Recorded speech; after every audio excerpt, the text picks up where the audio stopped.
एक समय की बात है जब भारत में एक छोटे से गांव में एक युवा लड़की नाम प्रिया रहती थी।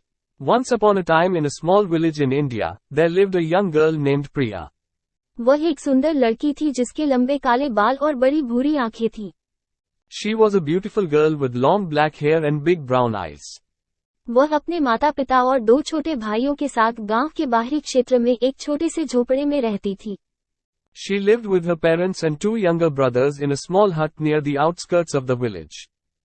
प्रिया गांव में अपनी बुद्धिमत्ता और साहस के लिए जानी जाती थी और सभी उसे सम्मान देते थे। Priya was known for her intelligence and bravery in the village, and everyone respected her.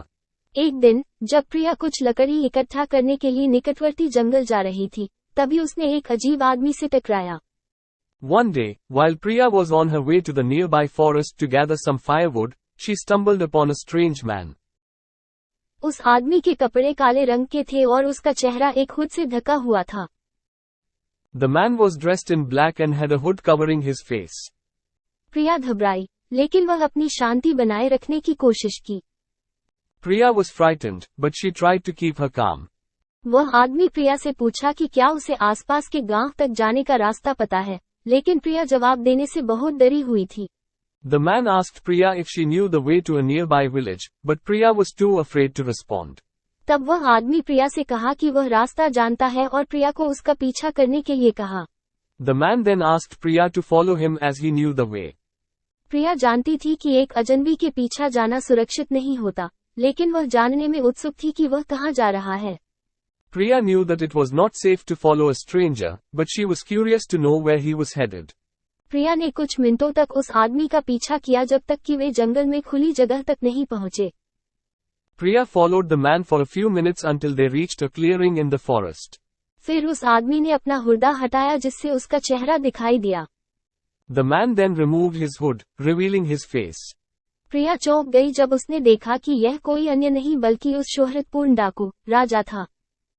Priya was shocked to see that it was none other than the notorious bandit, Raja. राजा को अनेक अपराधों के लिए पुलिस द्वारा तलाशा जा रहा था, जिसमें हत्या और चोरी शामिल थी। Raja was wanted by the police for several crimes, including murder and theft. प्रिया डर गई थी, लेकिन राजा ने उसे आश्वस्त किया कि उसका कोई बुरा इरादा नहीं है। Priya was terrified, but Raja assured her that he meant no harm. उसने उसे बताया कि उसे भागने से थक चुका है और एक नई जिंदगी शुरू करना चाहता है। He told her that he was tired of running and wanted to start a new life. उसने प्रिया से अपील की कि वह पुलिस से भागने में उसकी मदद करे और वादा किया कि वह गांव से हमेशा के लिए चला जाएगा। He asked Priya to help him escape from the police and promised to leave the village forever. प्रिया अपने गांव के प्रति अपनी वफादारी और राजा के प्रति अपनी सहानुभूति के बीच फंस गई। Priya was torn between her loyalty to her village and her sympathy for Raja. उसे ये जानते हुए कि अगर वह राजा को भागाया तो वह कानून का उल्लंघन करेगी, लेकिन उसे ये भी मालूम था कि राजा दूसरी अवसर के लायक है। She knew that if she helped Raja escape, she would be breaking the law, but she also knew that Raja deserved a second chance. अंततः प्रिया ने अपना फैसला किया और राजा की मदद करने का निर्णय लिया। Finally, Priya made up her mind and decided to help Raja. उसे यह मालूम था कि पुलिस उसकी तलाश में है, इसलिए उसने उसे गांव से बाहर निकालने का एक योजना बनाया। She knew that the police were searching for him, so she came up with a plan to smuggle him out of the village. वह अपने भाइयों से अनुरोध करती हुई कि वे पुलिस को विचलित करें जबकि वह और राजा भाग जाएं। She asked her brothers to distract the police while she and Raja made their escape. प्रिया और राजा भागने में सफल रहे, लेकिन जल्द ही पुलिस उनकी योजना के बारे में पता लगा। Priya and Raja managed to escape, but it wasn't long before the police found out about their plan. उन्होंने एक बड़ी तलाश ऑपरेशन शुरू किया और प्रिया और राजा भागते रहे। They launched a massive search operation, and Priya and Raja were on the run. दौड़ कुछ दिनों तक चली और प्रिया और राजा को कई बाधाएं झेलनी पड़ी। The chase lasted for several days, and Priya and Raja had to face several obstacles. उन्हें नदियों को पार करना पड़ा, पहाड़ों को चढ़ना पड़ा और पुलिस से बचना पड़ा। They had to cross rivers, climb mountains and evade the police. प्रिया थक गई थी, लेकिन वह हार नहीं मानी। वह राजा को बचाने के लिए निर्धारित थी। Priya was exhausted, but she did not give up. She was determined to help Raja escape.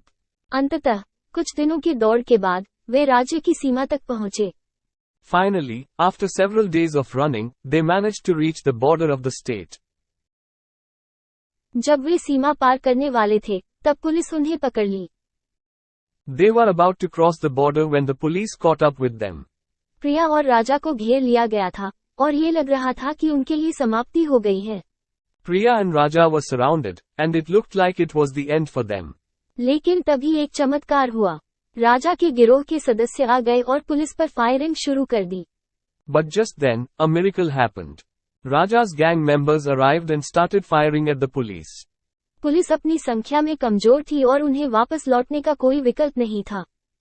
The police were outnumbered, and they had no choice but to retreat. प्रिया और राजा सीमा पार करने में कामयाब रहे और एक नई जिंदगी के लिए भाग निकले। Priya and Raja managed to cross the border and escape to a new life. प्रिया अपने गांव लौटी, लेकिन वह कभी भी पुरानी नहीं रही। Priya returned to her village, but she was never the same. उसने ऐसी चीजें देखी थी जो वह कभी नहीं भूल सकती थी। उसने एक अपराधी को बचाया था, लेकिन उसने एक जान भी बचाई थी। She had witnessed things that she could never forget. She had helped a criminal escape, but she had also saved a life. प्रिया अपनी भय के सामने खड़ी होकर एक बहादुर और मजबूत महिला के रूप में सामने आई थी। Priya had faced her fears and had emerged as a brave and strong woman.